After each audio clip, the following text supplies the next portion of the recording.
This episode is brought to you by Accenture. When your advertising operations fall out of sync, everything else follows. Spotify and Accenture are working together to reinvent the rhythm of ad sales, using automation, analytics, and smarter workflows to simplify campaign delivery and access better data across the business. The result? Less time spent on operations, more time connecting brands with the moments and fandoms that matter most. Learn more at accenture.com/Spotify. When you need to build up your team to handle the growing chaos at work, use Indeed Sponsored Jobs. It gives your job post the boost it needs to be seen and helps reach people with the right skills, certifications, and more. Spend less time searching and more time actually interviewing candidates who check all your boxes. Listeners of this show will get a $75 sponsored job credit at Indeed.com/podcast. That's Indeed.com/podcast. Terms and conditions apply. Need a hiring hero? This is a job for Indeed Sponsored Jobs. This podcast is part of the Robots Radio Rocket Club, a program designed to help all podcasts reach their full potential. For information about joining the Robots Radio Rocket Club, check out robotsradio.net. Welcome to Holocron Histories, Star Wars Canon versus Legends, where we're going to take a deep dive into the lore of the Star Wars universe.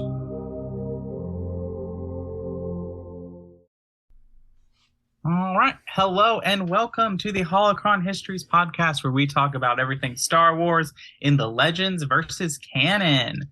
We talk about all things and how they were before the Disney buyout and the changes that Disney made to said topics. We had been talking about ships for a long time, but there's a lot more ships to talk about. But we're going to take a break for a little bit and cover some other topics just for some fun. And so we got a good one that's very present in the Star Wars universe today. Yeah, we do. We are going over cloning, which, let's all be honest, clones are our favorite characters. Yes, very much. Also, Kreia is human.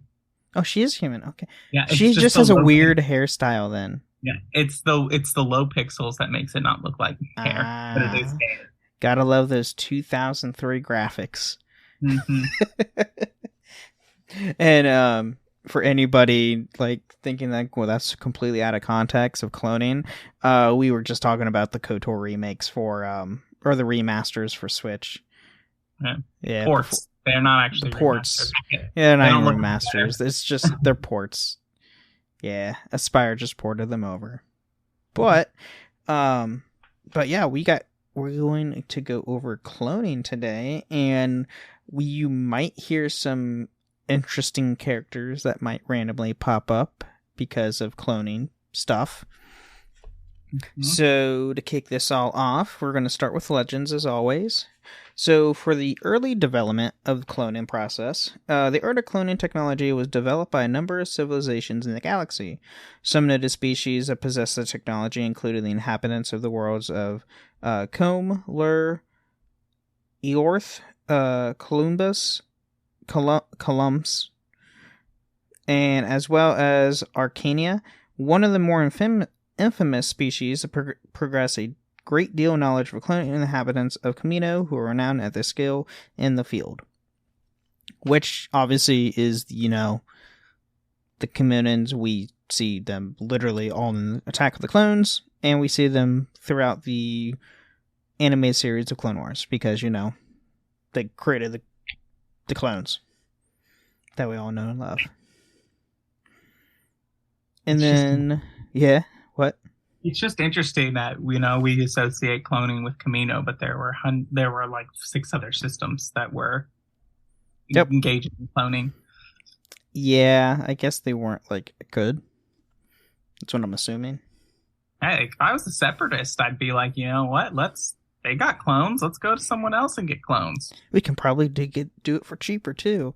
And then we can have clones and battle droids. Ooh, that is true. That just goes to show you that there was never going to be a winner of the Clone Wars. It wasn't about winning. Nope, not at all. But one of the largest cloning operations was the creation of the Grand Army of the Republic, an immense army of clone soldiers, all based on the genetic template of the Mandalorian bounty hunter Jango Fett, created by Kamino scientists as part of the initially clandestine program that seamlessly established a pan-galactic military force for the Galactic Republic. which obviously we see this in Attack of the Clones. And then in a vast facility maintained on Tupoko City, clones were grown and trained in the cloning chambers at the city's military complex. The first attempt to replicate Jango Fett resulted in 12 prototype clones known as the Null-class Advanced Recon Commandos, and were the subject of the Communion's attempts to enhance Fett's genome. While the clones were possessed photographic memory and perfect recall and substantially bulkier frames as adults, half of the 12 did not survive the gestation period, and 6 who deemed uncontrollable by their creators. Which I want to say, the Null class, because this is Legend, so this is not the Bad Batch, obviously. Yeah. Well, this is interesting because actually I don't think they're about the Bad Batch at all. They're closer to Fett's genotype than any other clone. Yeah. And that's what Omega is. That's right. I completely forgot about the Omega. But we'll probably just mention her briefly. Oh, yeah. But the behest of the Kyoval Dar Sergeant Kal Shiraka, the clones were ultimately spared from being reconditioned, a fate which, in which case, would mean death. Disappointed by their first attempt to modify Fett's genetic code, the Kaminoans processed the creation of the Alpha Generation, a new batch of ARC troopers personally trained by Fett. Mm-hmm. Which, that's interesting. I did not know. Because we only see, at least in Attack of the Clones, we only see him, as the donor. We never see him having an active role besides, his genetic makeup. That's it. Compared to, in Legends, he actually trained some of the clones personally, which is insane. And then, in addition, the Kaminoans also took DNA samples from Jedi Knight Fallon Gray, which were used to create the twin Force-sensitive clones called X1 and X2. And then, y'all might be thinking, it's like, well, we don't ever see a clone Jedi. True.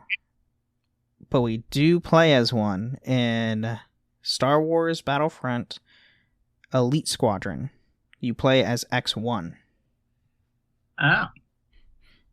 And you become, throughout the game, you eventually, choose different classes while you're helping the UR clone in the Clone Wars, as just a normal soldier, and then you go into the Galactic Civil War, where you fight with the rebels, and then you force jump your way up just to get a rocket launcher, and everybody's like, how the heck did you do that? And then, I think 2 missions later, you become a Jedi, and you can use a lightsaber and whatnot, and you fight your twin brother, because he becomes a Sith.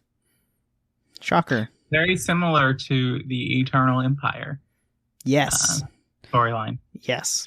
Very similar to SWTOR. And the standard troopers were genetically altered to be more docile and susceptible to obeying orders than their genetic template, supplemented by rigorous behavior modifications to instill absolute loyalty to the Galactic Republic. A surgically implanted inhibitor chip was further safeguard against betrayal from rogue Jedi. The chip, however, was proved to be an integral part of the Sith Master Plan. Bum, bum, bum. Mm. Order 66. Go figure. Way to go. Way to go. Yeah, he knew what was he doing. And then, in order to grow fully mature clones in half the time it takes ordinary humans, the Kaminoans modify the clones by inhibiting and implementing age acceleration to the development, thus allowing the clones to reach adulthood in 10 years instead of 2 decades. Still, 10 years? That's insane. Well, yeah, that's also the thing about the clones are super old, too. So, they reach adulthood in 10 years. But likely most of them are old and by the time the Galactic Civil War is over and we're starting to see the formation of the New Republic, most clones are going to be long gone. Or really old. You're really old. I mean, Rex, obviously, we do know Rex is in Rebels, which is Galactic Civil War, which is 5 years after the Empire's formed. And, like, you know, we do know he took place in the Battle of Endor as well. So we know he's, like, clones can live a decent life. Right. But probably not up to the New Republic, though. By the second year of the Clone Wars, Supreme Chancellor Palpatine had established a secondary cloning facility in secret on Coruscant's moon, Syntax II, under the supervision of Arcanon clone masters. The facility was operated by the company Arcanon Microtechnologies and used Saparti cloning cylinders to produce fully mature clones within a year. That's insane. 10 years is one thing. Now you have clones coming out the woodworks within a year. Yeah. Even though, you know, the Clone Wars, you know, don't last all that long. No, it's like 5 years or something like that. And aside from Jango Fett's considerable price to become the clone template, Fett also requested an unaltered clone for himself. Jango regarded the clone as his son in legacy, thus naming him Boba Fett. As per Jango's terms, Boba's genetic structure was not tampered with age acceleration or increased docility programming, essentially making him an exact physical duplicate of his father. Despite receiving none of the modifications that his clone brothers would possess, Boba would still experience the degradation of his DNA later in life due to the fact he was a clone.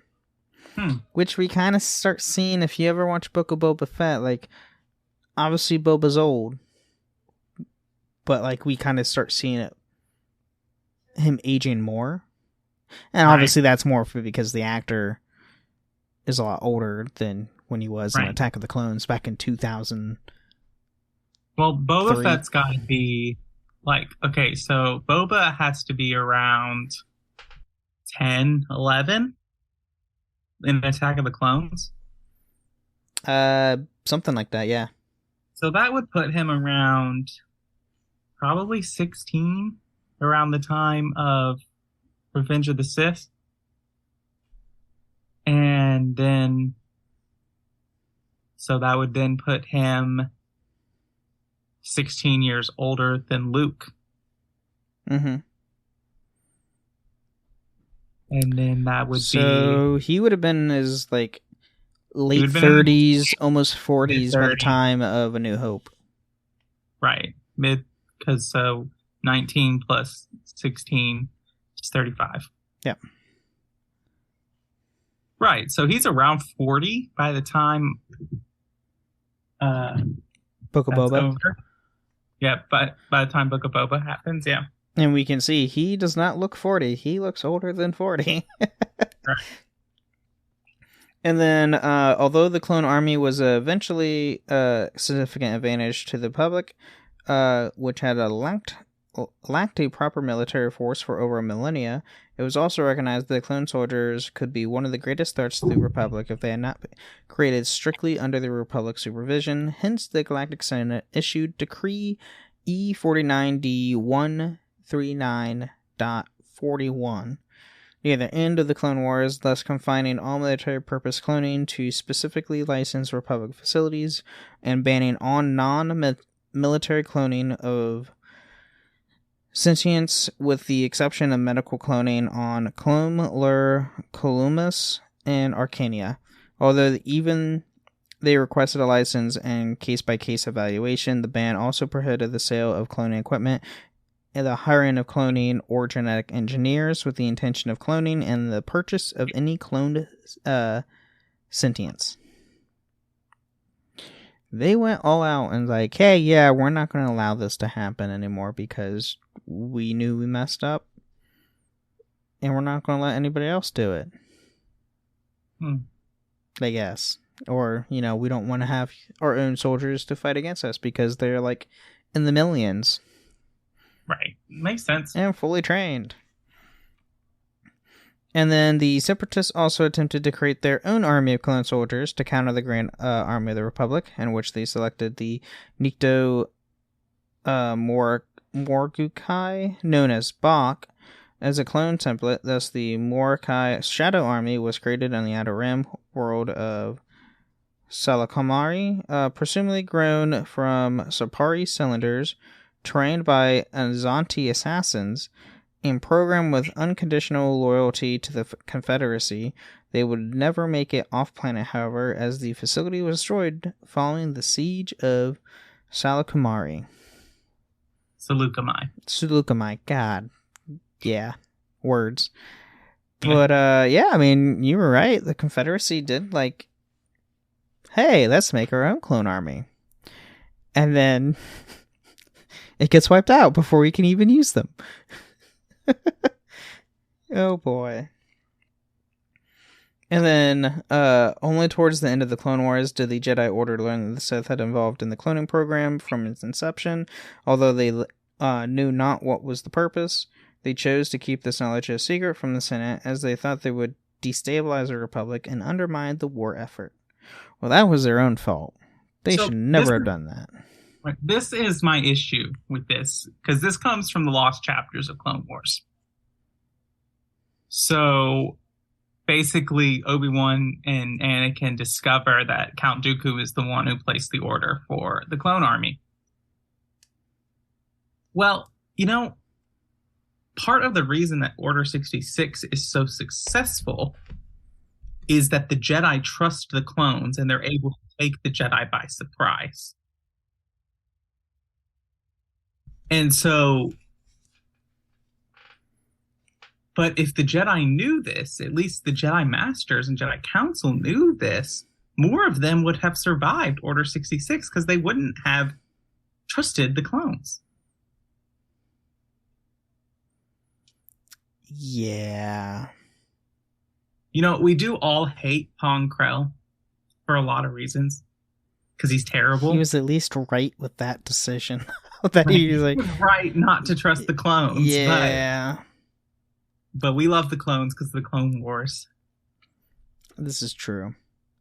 Granted, the clones, they were more forced to obviously to do it. Too. So they're victims themselves along with the Jedi because they had no idea what was going on.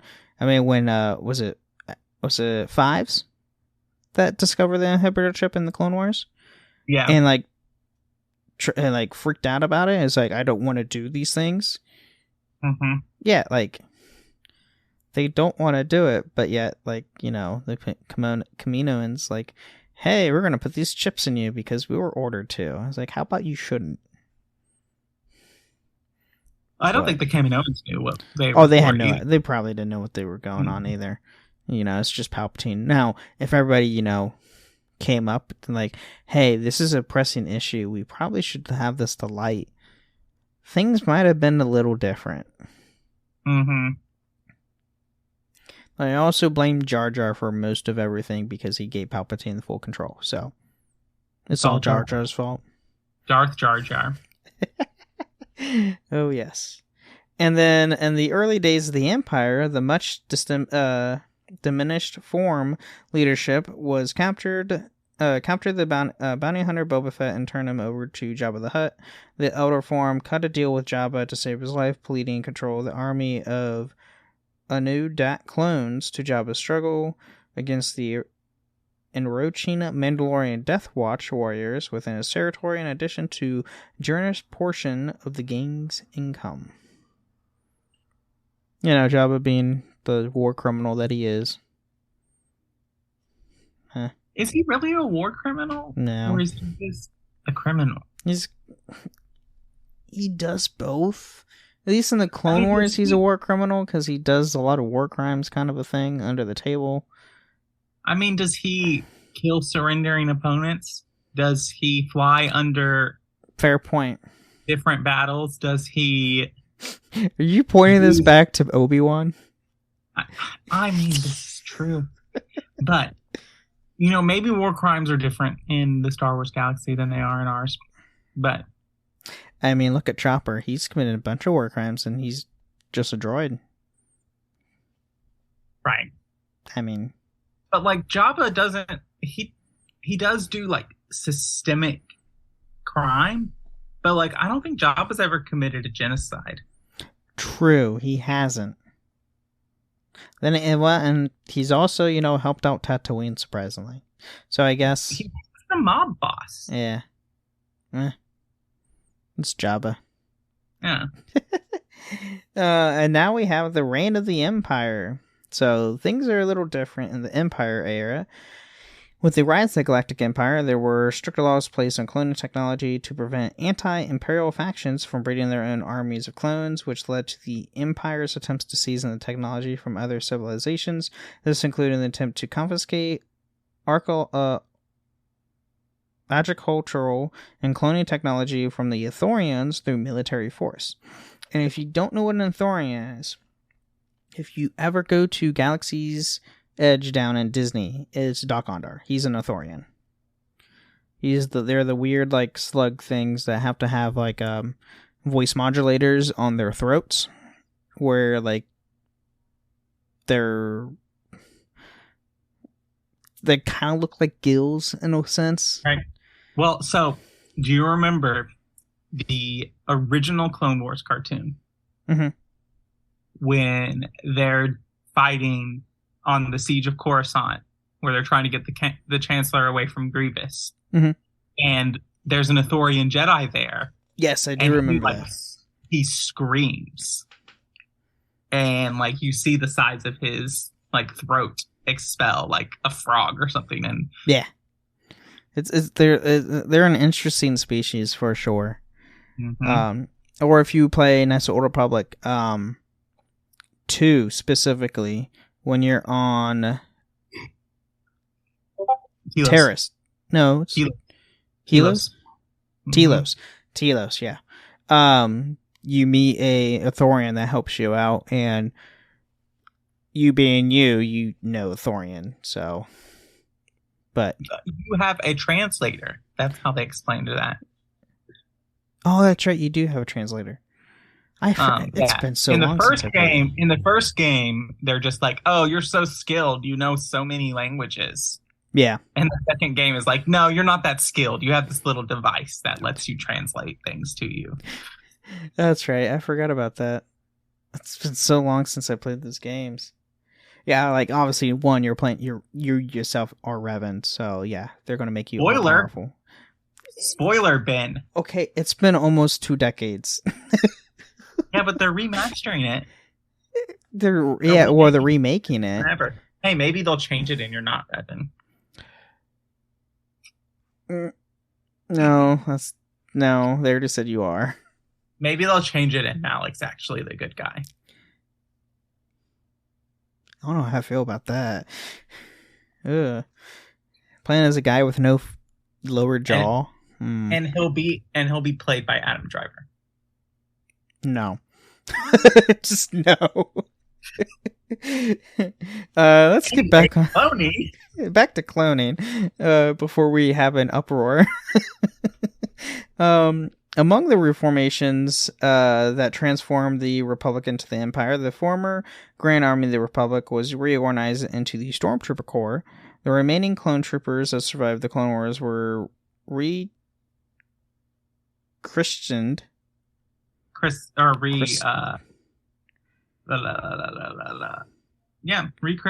Rechristened as Imperial Stormtroopers. Despite the ban on cloning, the Empire continued to utilize the clone soldiers in secret. Wow. I mean, they're perfectly good soldiers. Might as well. Why does they need to be secret? It's not like no one knew they were, like, they didn't know. Oh, it's more. I don't know, honestly. That is a good question. And then there was a clone rebellion on Kamino in 12 BBY, brought to the end to the Fett clones' proud domination over the Stormtrooper Corps. Though they succeeded in suppressing the revolt by storming Tipico City and annihilating the army of Fett clones designed to fight against the Empire, Emperor Palpatine lost confidence in the army, cloned entirely from one man. As a result, future generations of stormtroopers were cloned from a variety of templates. Interesting. So in Legends, stormtroopers They are still clones. they still use clones, just not over one person. Right. Which Jango Fett. I mean, he was a Mando, so. Right. But it's interesting. That makes sense because in the original Battlefront 2 game, they talk about the 501st is the only Legion in the Empire that remains solely clones. Yes. Because I don't know they how were much of that Anakin, canon. so yeah, I don't think that's canon anymore. Well, mainly because of the end of Clone Wars Season 7. Yeah. I mean, is there kind of old? I guess that's only half the Legion, but oh, true. They do storm the temple with Anakin. That is confirmed. True, but that was also like it's still during the Clone Wars of that. No. And then following the death of Galen Merrick, Darth Vader endeavored to recreate his former secret apprentice through cloning technology. Thus, Merrick's body was brought to Tamara City on Kamino to be a genetic template for a single clone that would take the original's place as Vader's Sith assassin. And if anybody does not know who Garen Merrick is, he is Starkiller, the character you play as in Star Wars Force Unleashed 1 and 2. And number 2, spoiler warning, you play his clone. The one I just talked about. So, but you find out Vader made multiple clones. Yes, if we don't know what the canon was in there. And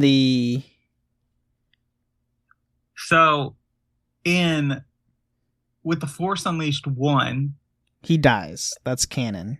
Like he died, or he is injured in that, and that's canon. The light side ending to that game is the canon ending. Because that's also the ending in the book as well. Because I did read the 2 books.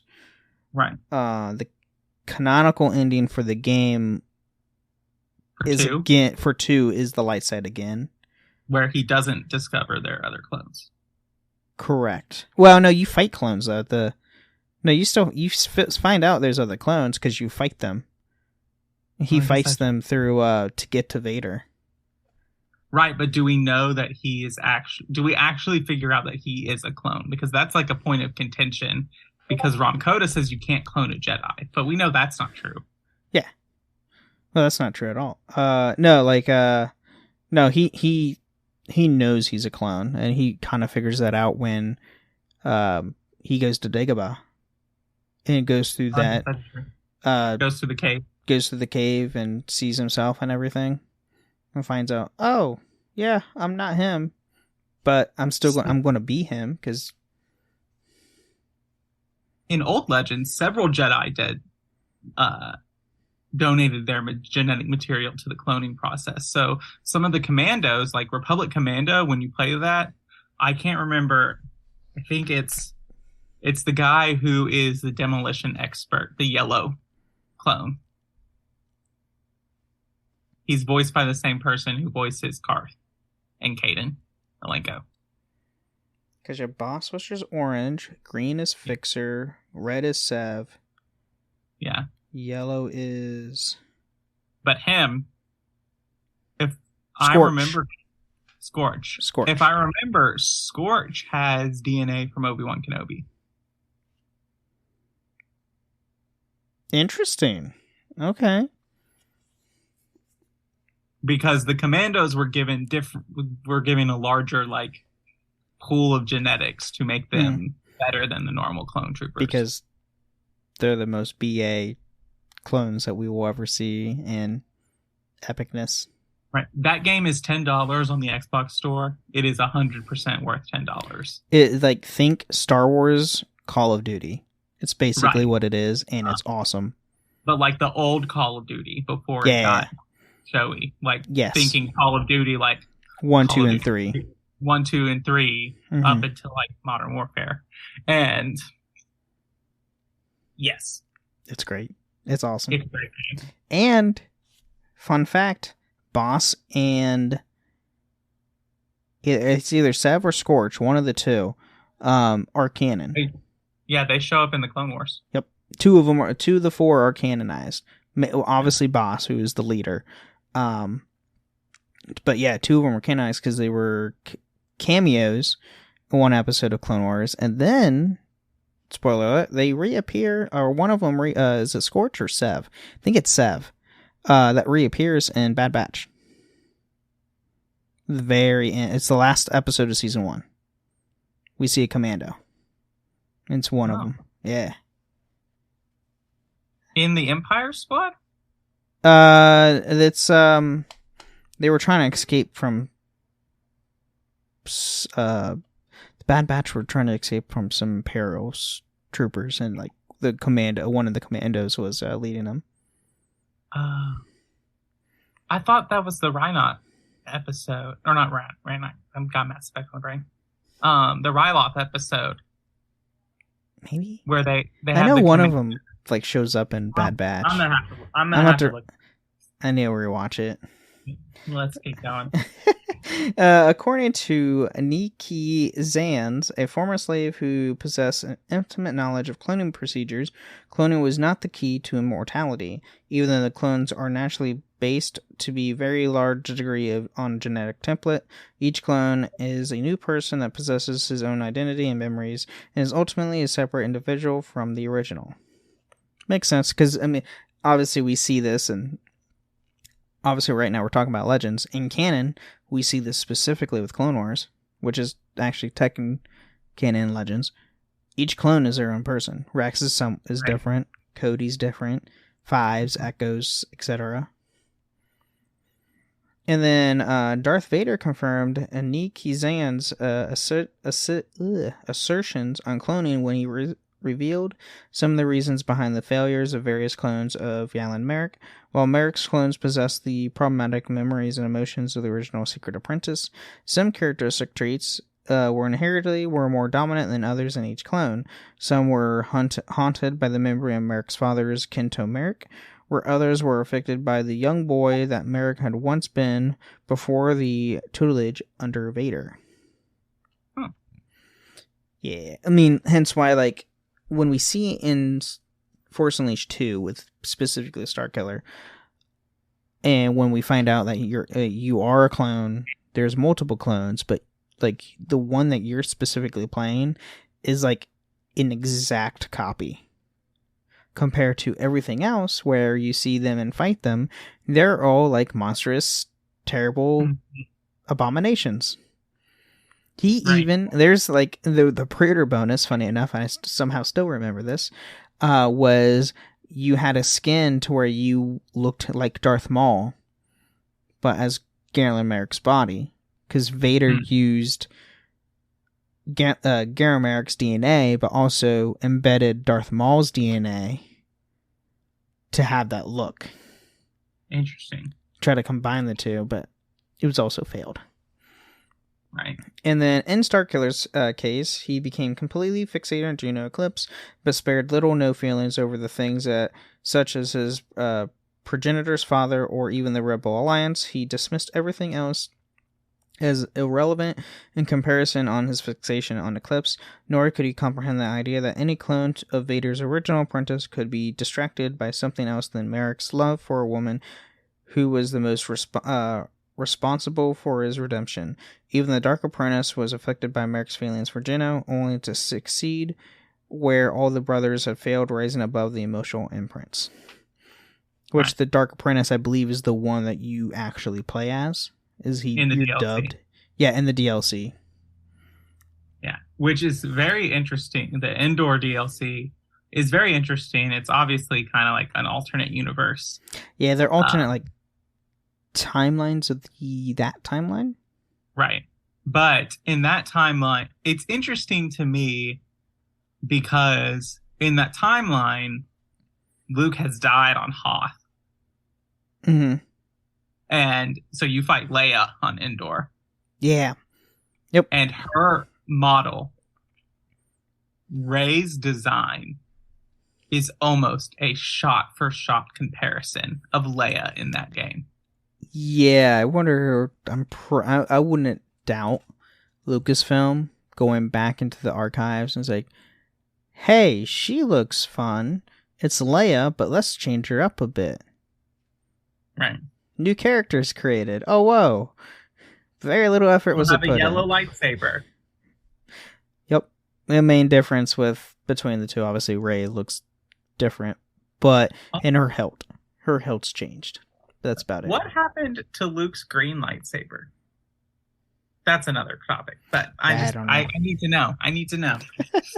And then in 1 ABY, cloning technology was discovered in the Jedi Enclave on Dantooine, similar to the Spatardi cylinders that they produce mature clones in a very short period of time.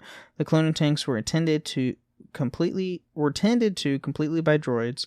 The facility appeared to indiscriminately clone any being who entered it, collecting genetic material, even scanning the minds of those beings so that the clones could be implanted with memories. That's kind of scary that Dantooine had that, especially a Jedi. And funny enough, when we talk about the Jedi Enclave on Dantooine, that enclave specifically has been destroyed so many times, from the Old Republic all the way up to what we have currently, is insane. Like, it's been destroyed more times than Coruscant's been attacked, which is sad, because Coruscant's been attacked a lot. And then, as a result, the clones were completely under the illusion that they were individuals that had been cloned from. The exact purpose behind the facility was not discovered. Darth Vader himself came to believe the technology found that remained of research done by an ancient Jedi into cloning. However, it was unknown if there was any truth to this. Honestly, at that point, I would think it's probably something from the Old Republic era at that point, because it's Dantooine. But that's what I have for Legends. There's a lot. Yeah. A lot of cool stuff that we sadly don't have anymore. Well, let's take our break. All right.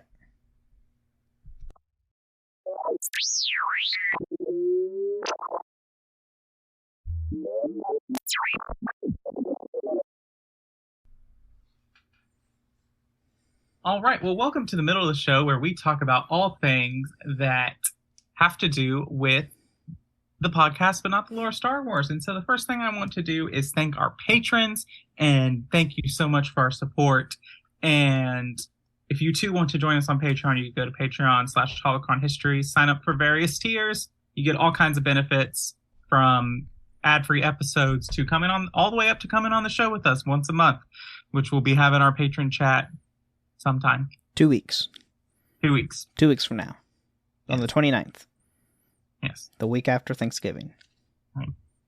Good.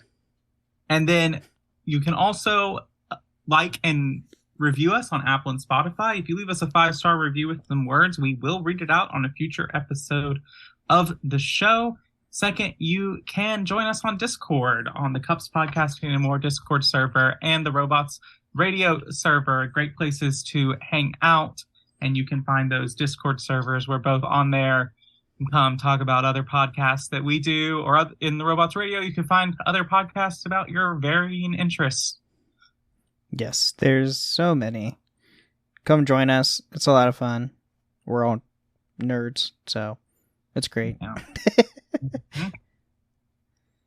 But that's all we got this week? Yeah, I think so. Cool. Let's get back into cloning.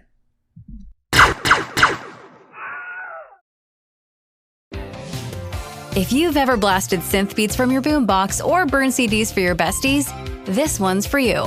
As people get older, much like their music tastes, their health needs change. AG1 is the simple daily health drink designed to deliver over 75 essential daily nutrients and pre- and probiotics to support energy, digestion, and mood, so you can make the most out of every decade and dance break. Learn more at drinkag1.com.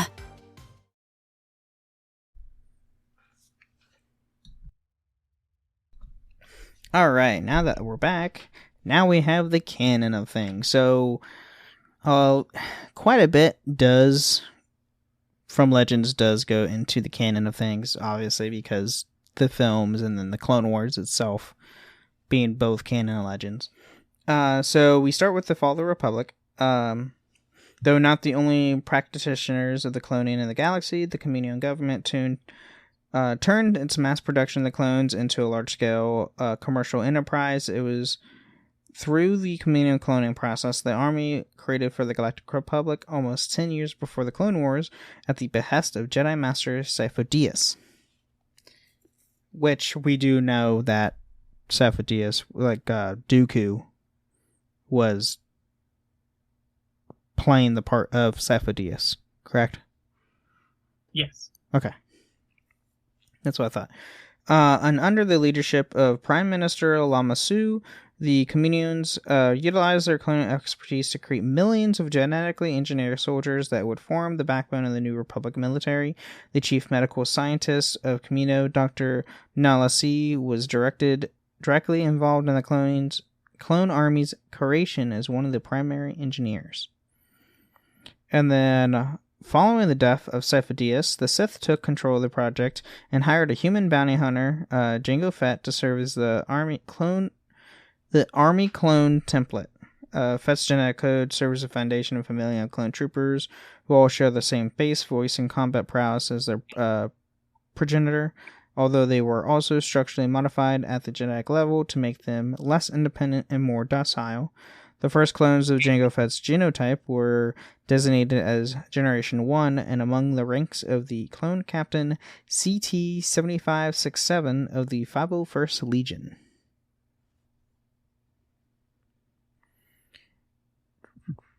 Which I thought we had a name for him, but I guess we don't.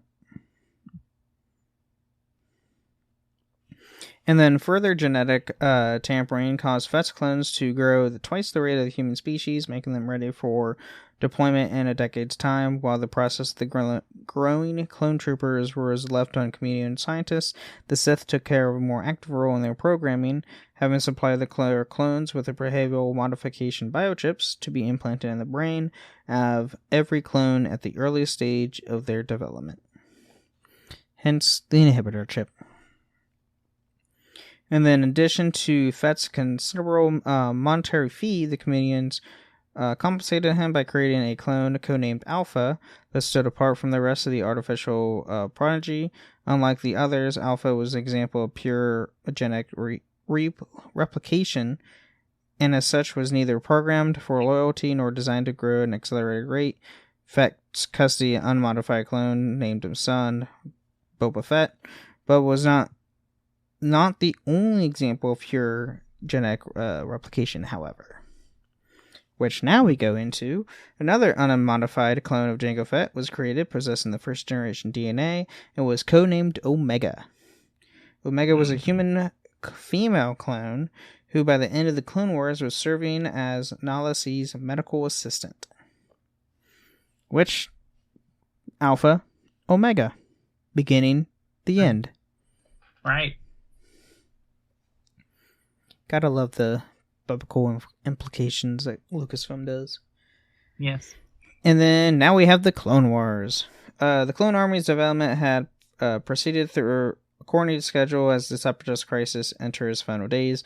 The Kaminoan capital, Topoko City, housed tens of thousands of clones, while millions were in development in facilities across the planet of Kamino.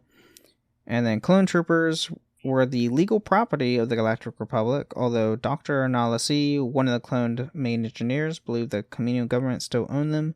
Clones fought for the Republic on the battlefronts across the galaxy and were loyal to the Jedi generals as well as Chancellor Palpatine. During the conflict, the Jedi oversaw the training of younger clones on Kamino, which we do see this in one of the episodes. I want to say it's like season 3 or 4, the Clone Wars or something like that, where we see this. Yeah. And I forget who the Jedi was training them. It's Shakti is the Jedi trainer. Yeah. Shakti. Yeah, that slipped my mind. I don't know why. Yeah. And with only a limited supply of genetic material from the late Jango Fett, Lama Su was concerned that the new clones would be less effective as soldiers. He recommended that the Jedi acquired a new template, but his Jedi liaison, Shakti, advocated the support of remaining Fett clones, particularly the clone cadets of Domino Squad. which is the episode where we see them training. I'm pretty sure it's Domino Squad. With 99. With 99? That's 99? The Clone 99? Oh, yeah. Clone Squad 99? Yes. It's been a while. I have so much going on. And then Fett's genetic record was considered a military asset and the highest importance to the Republic's continued war effort. Knowing this, the Separatists thought to halt the production of new clones by invading Kamino and destroying the last source of Fett's DNA. Though the clone troopers were soldiers of the Republic, they harbored an affinity for the Kamino homeworld, which they viewed as their home as well. Which we see that a lot too. Mm-hmm. And then now we get to the Age of the Empire. In the aftermath of the Clone Wars, Sidious proclaimed himself Emperor of the Galactic Empire. During the early Imperial era, the clone troopers were fought for the Republic became the first generation stormtroopers. At first, the clones continued to form the backbone of the army, and some troopers joined the ranks of the Imperial Royal Guard. But to their own surprise, the new order terminated the clone operations on Kamino. The decision to phase the clones out of the military service was influenced not only by their rapid aging process, but also the influx of non-clone humans who were inspired to enlist by Imperial propaganda. Mm-hmm. Go figure. Palpatine's trying to gain all the citizens' votes. The decision to terminate the production of clone troopers also came to a surprise of Prime Minister Lama Su, who had believed that the Kamino government would continue to grow clones for the Galactic Republic after the Clone Wars ended. With the rise of the Galactic Empire, however, the contract between Kamino and the Republic was effectively nullified. Which, makes sense. Different government. Even though it happened overnight. And then Lama Su hoped to ensure the security of his people in the operation by convincing the Empire that the clones were indispensable. To the end, he sought to create a new breed of clone superior to the previous generation. As an experimental clone that possessed the pure DNA of the clone army's template, Jango Fett Omega was an essential to Lama Su's contingency plan. And then, having deemed the clone trooper program obsolete due to the cost, the Empire canceled contracts with the Kamino government. Vice Admiral Rampart oversaw the removal of all visible clones from Kamino along the Kamino's essential personnel and resources, putting the cloning technology firmly under the Empire's control. Yeah, and we kind of start seeing this in Bad Batch a little bit. Yeah, this is the big plot of Bad Batch. And the final batches were brought online, but the Stormtrooper Corps was henceforth comprised of birth-born human volunteers and conscripts. Under Project War Mantle, the first members of the new generation of Stormtroopers were recruited from across the galaxy and trained by the Clone Commandos in an Imperial base on the planet of Darrow. And to secure and power as Emperor of the Galaxy, Darth Sidious employed the loyal following of the Sith cultists known as the Sith Internal to help him attain immortality. Based on the hidden Sith planet of Exegol, the cultists began experimenting with cloning in a bid to extend their Emperor's lifespan and hopefully sustain it indefinitely. So this is a little different from what we have in Legends, where Sidious could, implant his soul or, continue. You still have that in canon, but it's more of a fundamental thing where he has to have a clone body of himself. Oh, right. So it's interesting because this goes all the way back to the Bane trilogy. Mm-hmm. And in the last Bane book, Darth Bane is searching for the secret for immortality, mainly because he doesn't believe that his apprentice can live up to the name of Sith. And this is big spoilers for the book. But there's a big fight, and it is unclear, to me at least, it is unclear at the end of the fight if Bane is dead or Bane spirit is possessing his apprentice's body. So it is possible that when Palpatine says, "I am all of the Sith," it is not a It's not a metaphor thing. It's a literal it's a terminology. Literal thing It's like, no, I'm all the Sith because I am Bane. Palpatine is Bane. Yeah, I can believe that, honestly. And then the Tarkin Initiative utilized the genetic template of the Hutt species to create a line of Hutt clone troopers. The Empire possessed a small supply of the Hutt clones, which were frozen in stasis aboard the Hive Base 1 space station. Having rejected them from mass production, armed with supercharged carbines, the Hutt clones were activated by Commander Yule and served the soldiers alongside the personal guard of Death Troopers. And that, like, when I was reading this stuff up, is like that took a surprise to me. It's like, there's Hutt clones? What? And they work for the Empire? Yep. What? That's a first, because that doesn't happen. And then now we have the New Republic era. Clones were remembered long after the Clone Wars, having made an impact on the galactic history well past the fall of the Empire, and throughout the era of the New Republic, Lady Bo-Katan Kryze recognized Boba Fett by his clone origins due to the past dealings of the Galactic Republic and the Clone Army during the Clone Wars.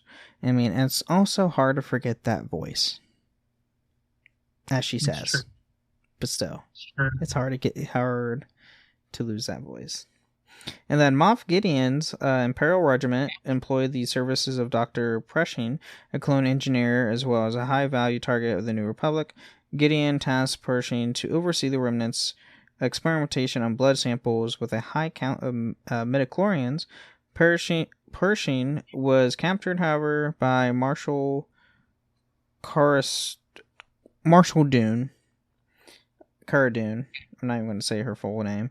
As part of the Mandalorian warrior Din Djarin's efforts to rescue the foundling Grogu. And then during the Cold War, the First Order warlord Kylo Ren had an argument with his rival General Hux concerning the newest generation of stormtroopers. Ren openly criticized Hux soldiers, convinced that they were all capable of high treason due to the actions of a single traitor in their ranks, and declared that Supreme Leader Snoke could consider the advantages of using a clone army. And by traitor, they mean Finn. Yep. With one can go, they all can go. And then last but not least, we have Darth Sidious Reborn. The Emperor died with his body was destroyed during the Death Star 2 explosion during the Battle of Endor.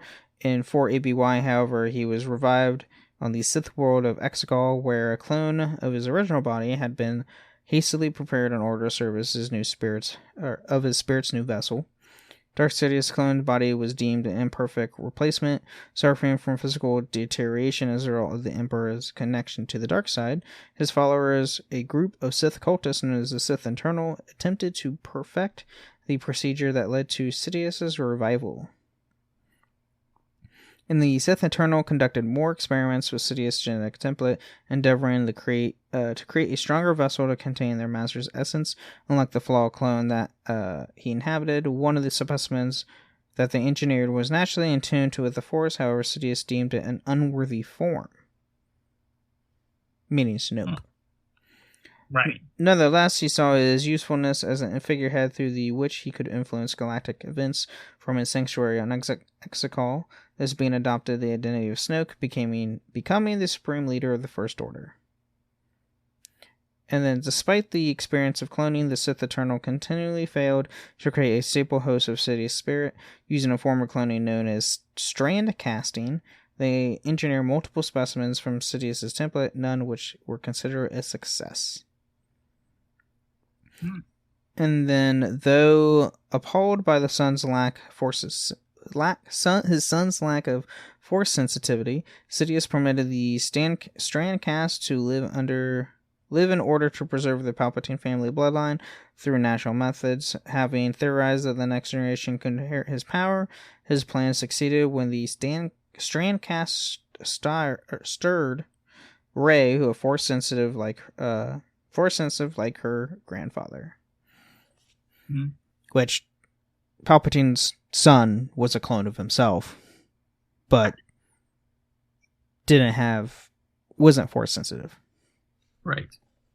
And then came Rey, where we get the whole plot line of Rise of Skywalker. Yep. And then Dark Sidious' clone body was on the verge of death by the time he broadcasted his return to the galaxy during the First Order Resistant War. His flesh had become putrid, and he was blind in both eyes, where he was completely dependent on the support of a medical harness for survival.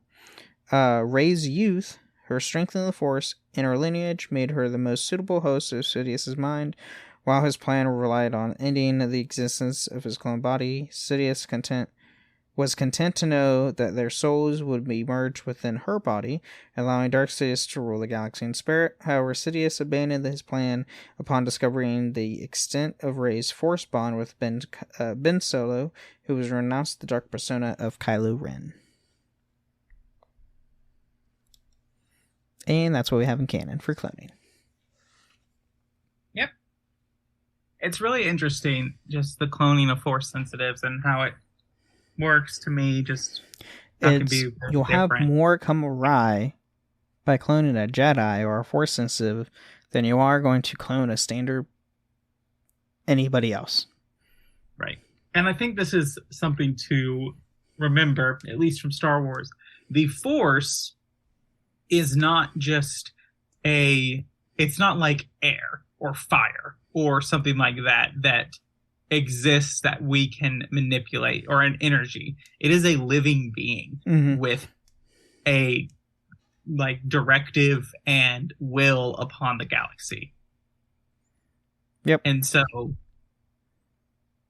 if it doesn't want it to happen, it's not going to happen. Exactly. I mean, there's a famous interview with Freddie Prinze Jr. and talking about who wins battles in Star Wars, and his big quote is it's not about power levels, it's about the Force. Yep. It's about the will. Who wins is the will of the Force. Yep. And that's important to remember. So you can't, with that, genetics really do have nothing to do with that. Nope. For instance, why Palpatine kept failing, the Force didn't want him to succeed until it gave oh, okay, yeah, we'll let you have a clone, but he's not going to have the Force, because then we're going to he'll have a kid, we'll give her the Force, right? So, and I think probably a better if you want to go to other fandoms to comparison, if you think about the Speed Force from the universe, and the Flash, very similar ideas. Yep. Barry is an agent of the Speed Force. Yep.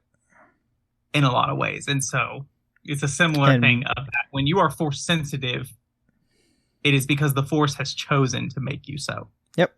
And just like how in DC, where Eobard Thawne, the Reverse Flash, tries to get the Speed Force, something bad happens, and then he's now down a different path than what you wanted. And then the same thing happens in Star Wars. If you mess with the Force, the more the Force is going to push back. Yep. But anyway, there's your Force philosophy for you. Pretty much. But that's all we got for this episode. All right. Well, thank you all for listening to the Holocron Histories podcast. And remember, I almost said the other thing. My other shows, may the Force be with you. Thank you for listening to Holocron Histories, Star Wars Canon versus Legends. You can find us on the Robots Radio Discord at robotsradio.net. You can also follow us on Twitter at SWHoloHistories and contact us at holocronhistories@gmail.com.